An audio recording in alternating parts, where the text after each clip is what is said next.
Right, well, we talked about bacterial population growth patterns. Let's talk about decline patterns. You should recognize this kind of graph right now because it kind of looks like the exponential growth graph, but in reverse. So instead of having growth over time, you have death over time. And actually, this is called exponential decline or exponential death. Now, in this graph, instead of doubling at a constant rate, we are cutting the population in half at a constant rate.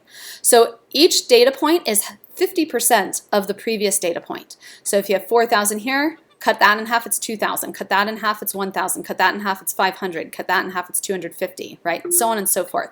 So you're just taking the previous data point and cutting it in half. And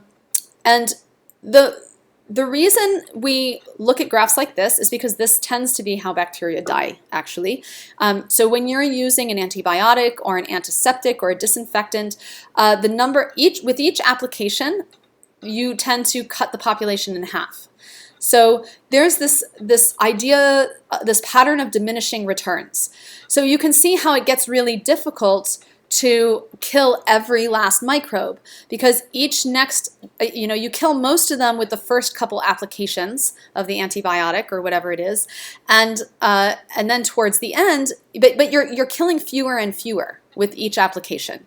And so towards the end, it's like you're just getting rid of a handful of microbes. Does that even matter? Well, most of the time it doesn't, because for a microbe to overwhelm your immune system, a certain number has to get in. One cell is never enough. You need to have what's called an infectious dose, which we'll talk about in a couple weeks here. There needs to be a certain number that enter your body, and that number is going to be different for different species of pathogens. But usually getting down to a handful of microbes is enough to prevent infection. But for some extremely virulent microbes, what's going on at the end here, how many microbes are here, matters. So you want to know, like, is this actually 0 at the 10th hour, or are there a handful of microbes? Because what if this is a very, very scary microbe and you do want to get rid of every last one? Well, you can take this graph and look at it with a log scale graph, just like with exponential growth. So again, I'm just taking this axis.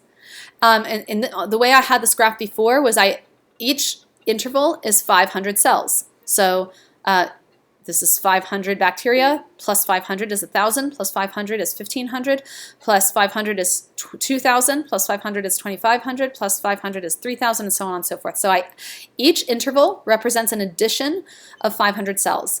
Well, we can graph this on a log scale graph, and this is log base 10, meaning I'm multiplying the previous tick mark by 10. So I start with 1 at the bottom, times 10 is 10, times 10 is 100, times 10 is 1,000, times 10 is 10,000. So each interval is 10 times more cells than the previous interval. So this is 9 cells here, this is 90 cells, this is 900 cells, this is 9,000 cells, right? But the graph, so this is just the same as the exponential growth graphs that we saw before, but so you've straightened out this line. So this doesn't give you an intuition for the pattern, which is fast kill rate followed by this diminishing returns where, fewer and fewer are dying with each treatment or with each hour.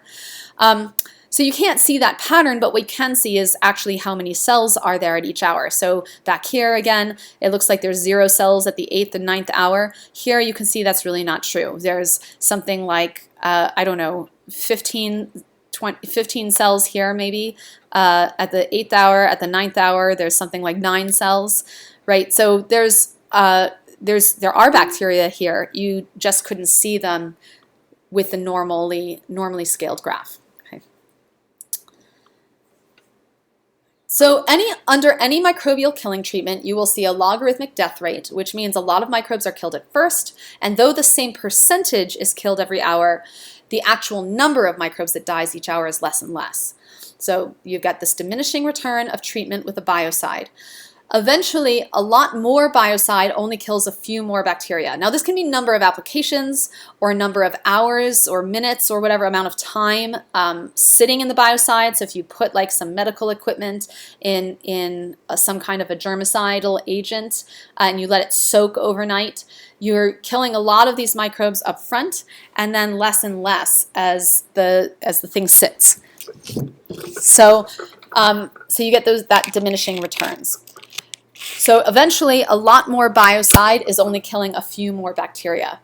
And this is important to understand because, again, like I said, it can look like there are no pathogens remaining when there might actually be. So if you're trying to kill a very dangerous pathogen, you have to use very sensitive detection techniques to see if there are any cells remaining at all, and you might want to use a data display method, a graphing method that allows you to really clearly see your data. So that's why you use the logarithmic graph like this. So you can see exactly how many cells there are at each of these hours until there are truly 0 cells left.